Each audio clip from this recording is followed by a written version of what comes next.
بدنجت ناي مبرق دمص سمعه زنابنا مص نيرو اتي زتنطباطب زناب ون እናወረደ ነቲ ገደል ክመልኦ ጀመረ በቲ ዝናብ ዝበስበሰ ከውሒ ዝሓዞ ኣእዳው ክንሸራተት ጀመረ ዓቕምና ሰኣነ እዩ ድኻምና ዓቕም ምስኣነ ኣብ ጫፍ በጽሐ እቲ ቆልዓ ኣብ መጨረሻ ከቢድ ውሳነ ወሰነ ምስ ነቕሐ ኣብ ለጥ ዝበለ ሜዳ ሃሪሱ ንርእሱ ረኸበ ኣብዚ ገደል ውሽጢ ሓያል ቃንዛ እውን ተሰምዖ ሓደ እግሩ ተሰይሩ እዩ ሕዚ እውን እዚ ቆልዓ ናብኡ ይጽውዖ ይኹን እምበር ምላሽ ዝህቦ ኣይነበረን እግሩ እናሰሓበ ብኸብዱ ምስጓም ጀመረ ማይን ተረኺቡ ሕማቕ እዩ ኢሉ ኣየማናትአን ሃሪሱ እዩ ዝሰትዮ ንግዚኡ ጻምኡ ኣርወየ ጫምኡ ኣውፂኡ ዝተሰበረ እግሩ ረኣዮ ኣብ መንጎ ክልተ ኣእማን ዝተሰበረ እግሩ ኣእትዩ ትኽክለኛ ቦትኡ ምስ ሓዘ ወለም ዝበለ ዓጽሙ ናብ ትኽክለኛ ቦትኡ መለሶ ብዕንፀይቲ ኣሲሩ እውን ምርማድ ጀመረ ኣብ ላዕሊ በፂሑ ዝወደቐሉ ቦታ ረኣዮ ናይ ባዕሉ መቃብር እምኒ ብቻ እዩ ረኺቡ ማንም ከድሕነ ከም ዘይመጽእ ተረድኦ በዚ ጥዑይ እግሩ ናብ ታሕታ ጽደፎ ተስፋ ብምቑራጽ ኣብቲ ጫፍ ገደል ደቂሱ ነይሩ ግን መፍርሕ ድምፂ ሰምዐ ናብ ድሕሪት እንትዞር ናይ ተኻሉ ጉጅለ ኣብ ቀረባ ርሕቐት ኮይኖም እናረኣይዎ ነይሮም እቶም ተኻሉ ኣዝዩ ጠምዮም እዮም ነይሮም ኣፍጠጥሉ እውን በዚ ሓንካስ እግሩ ምጉያይ ጀመረ ንእሽተይ ደረቕ ኦም ናብ ልዕሊ ኣወፀ ምግቢ ካብ ዘይበልዕ እውን መዓልታት ኣቁፀረ ዝረኸቦ ብሕታ ምግቢ ናይ መሬት ሓሰኻ እዩ ነይሩ ኣየማናትአን በሊዑ ምስ ወደአ ግን ብድሕሪኡ ብዙሓት ተኻሉ ከቢቦምዎ ቅድሚ ምልዓሉ እናጎየዩ መጽእዎ ቅልል ዝበለ ምሳሕ ረኸብና ኢሎም እዮም ሓሲቦም ናብዛ ቅድም ኦም ጎየ ናብ ላዕሊ ክወፅእ እንትምኩር ሓንቲ ተኽላ እግሩ ነኸሰቶ ናብ ታሕቲ እንትስሕቦ ብዝሓዞ ካራ ወገኣ ንሳ እውን ሰደደቶ ንሱ ድማ ናብ ዝለዓለ ኦም ደየበ እቶም ተኻሉ ግን ክፋትሕዎ ይኽኣሉን ምሸት ሙሉእ ሓለውዎ ብጓሓቱ እንትለዓል እቶም ተኻሉ ኸይዶም እታ እግሩ ዝነኸሰቶ ተኽላ ኣብ መሬት በይና ውና ኣስሒታ ረኸባ ክሕክማ ስለ ዝደለየ ኣፋ ብገመድ ኣሲሩ ተሸከማ መጓዓዝ እውን ጀመረ ክቐትላ እውን ኣይደለየን ቆስላ ክጸርገላ ጀመረ ተሸኪሙ እውን ናብዚ ዋሻ ሒዝዋ ኣተወ ንጎ እንትለዓል እታ ተኽላ እቲ ዝኣሰረቶ ገመድ ባዕላ ፈትሐቶ እቲ ቆልዓ ኣብ ክንዲ ዝፈርሓ ማይ ሒዝላ መጸ ቀስ ኢሉ የዋግዓ ብናይ ባዕሉ ቋንቋ እታ ተኽላ ተዘይሰምዖቶ እኳ እቲ ዛምፀአላ ማይ ጨለጠቶ እዚ ደግነቱ ንመጀመርያ ግዜ እዩ ከቀራርቦም እውን ኸኣለ ተኽላ ምስ ወዲ ሰብ ምቅርራብ እንታይ ይበሃል እዚ ቆልዓ ወዲ ነገስታት እዩ ነዛ ተኽላ እውን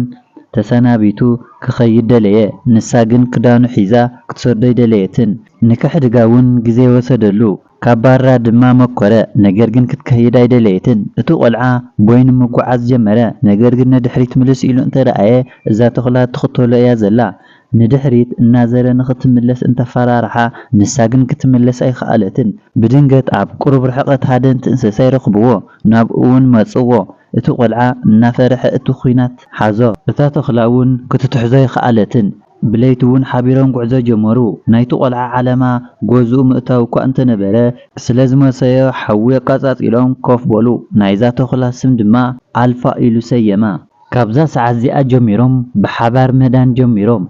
ኣልፋ ተሃድነሉ እቲ ቆልዓ ድማ ምግቢ የብስል ሓደ ግዜ ድማ ኣብ ምህዳን እቲ ቆልዓ ይሕግዛ እዩ ኩሉ ግዜ እዚ ቆልዓ ምግቢ ቅድሚኣ ባዕሉ እዩ ዝበልዕ ኣልፋ ድማ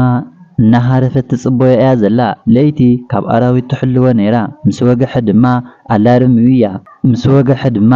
ኣላርሙ እያ ሰውነታ ተሓጺባ ስለ ዘይትፈልጥ ሽታኣ ከበዶ ክሓጽባ ደለየ ናብ ገረብ ሒዝዋ ከደ ኣልፋ ድማ ክትኣታይ ከኣለትን ተሸኪሙ ሒዝዋ ካብ ምእታው ኣማራጺ ኣይነበሮን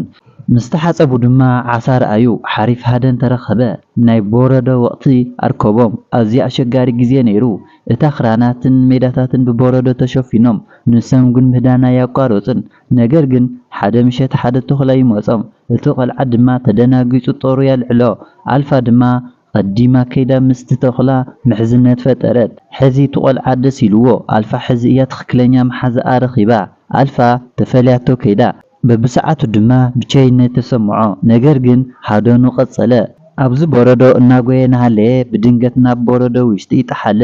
ንምትራፍ ዝኣኽሎ ኩሉ መኮረ ነገር ግን ብላዕሊ ዝተሸፈነ በረዶ ከበዶ ብድንገት ኣልፋ ብላዕሊ ኮይና ረኣየቶ ክትሕግዞ መኮረት ግን ኣይከኣለትን እቲ ቆልዓ ብዝሓዘ ካራ ፈንፂሑ ኢዱ ኣውፅአ ካብ ሞት ተረፈ ኣልፋ ሓቢራ ምስኡ መፀት ሓዊ ቃፃፀሉ ጥቕልል ኢሉ ደቀሰ ንፋስ እና በረዶ እናወሰኸ ኸደ ብድንገት ንእሽተይ ጎጆ ረኣዩ ኣብ ርሑቕ ኮይኖም እውን ተሓጎሱ ንቕድሚት እናጎየዩ ንሓገዝ መፁ ዝረኸብዎ ግን ብበረዶ ዝደረቐ ሰብ ረኸቡ ምንም ምንቅስቓስ የለን ዝብላዕ ተረኸብና ኢሎም ንውሽጢ ኣተው ነገር ግን ዝለሓስ ዝብላዕን የለን እቲ ቆልዓ ንመዓልታት ኣይተመገበን ዋላ ተሓመመ ንቕድሚት ምኻድ ናይ ግድን ኾኖ ብቕፅበት ሃደንተ ኣራዊት መፅዎ ኣጓይዎም ክልቲኦም ዋሻ ረኺቦም ተሓብኡ ትንፋሱ እናተቆራረፀ ንደገ ይርኢ ነይሩ ኣብ ማእኸል ዚ ካሊእ ችግር ተፈጠረ ኣብዚ ዋሻ ውሽጢ ዓብይ ኣራዊት እናተቃረቦም ነይሩ ካጥቅዖም ድማ ዘሊሉ ኣተዮም ኣልፋ ድማ ተኸራኸረቶ ግን ካብ ዓቕማ ንላዕሊ ኾነ ጠንካራ ኣራዊት ኣጥቅዓ እቲ ቆልዓ ጦሩ ኣነፃፂሩ ወቕዖ ቀተሎ ነገር ግን ኣልፋ ወዲቓ እያ ዘላ እንደምንም ኢላ ክትለዓል ተመኮረት ግን ኣይከኣለትን ናይቲ ኣራዊት ስጋ መገባ ቆስላ እውን ሓከማ ናብ ቅድሚት ካብ ምኻድ ወፃኢ ምርጫ ይብሎምን ደድሕሪኡ እናተኸተለቶ ኣብ መወዳእታ ናይቶም ዓሌት ሃወልቲ ረኸበ እናተቃረቡ ምዃኖም ተፈለጦም ነገር ግን ክልቲኦም ሕማቐኛ ተጎዲኦም ነይሮም ተሓጋጊዞም እናኸዱ ነይሮም ግን ኣልፋ ካብ መጠን ንላዕሊ ተጎዲኣ ስለ ዝነበረት ወደቐት ተሸኪሙ ጉዕዝኡ ጀመረ ቁሩብ ምስ ከዱ እሱ እውን ወደቐ ከቢድ ድቃስ ወሰዶ ብሕልሙ ዝኾነ ግዜ ኣቦኡ ናይ ወዲ ጅግንነት ልንኡ ትነግራ ከሎ ትዝ ኢልዎ ነቐሐ ኣልፋ ተሸኪሙ ጉዕዝኡ ጀመረ ኣብ መጨረሻ እቲ ቆልዓ ናይ ዓለይቲ ስፍራ ብርሑቕ ረኣዮ ኣልፋ ግና ገና ይነቐሐትን ኣብ ሕቑፉ ውሽጢ እያ ኩሎም ሰባት ብኣግራሞት እናረኣይዎ ነይሮም ኣቦኡ ዝረኣዮ ነገር ምእማን ኣበዮ እንኡ መፂኣ እውን ኣምሪራ ብኸየት ኣብዚ ግዜ እዚ ክተርፍ እዩ ኢሎም ኣይሓሰቡን ነይሮም እቲ ቆልዓ ንኣልፋ ማላከቶም ንኽልቲኦም እውን ናብ ውሽጢ ምዉቕ ዋሻ ወሲዶም ናይቲ ንጉስ ሰበይቲ ንኣልፋ ብኢዳ እንትደስሳ ክትወልድ ተቃሪባ እያ ካብዚ ንድሓር እዩ እቲ መንደር ብተኻሉ ዝተመልአ ኣብ ታሪኾም ንመጀመርያ ግዜ ንሃደን እንትወፍሩ ሓቢሮም ተኻሉ ይዕጅብዎም እዚ ፊልም ተተመቻችኩም ላይክ ሸር ብምግባር ኣተባብዑና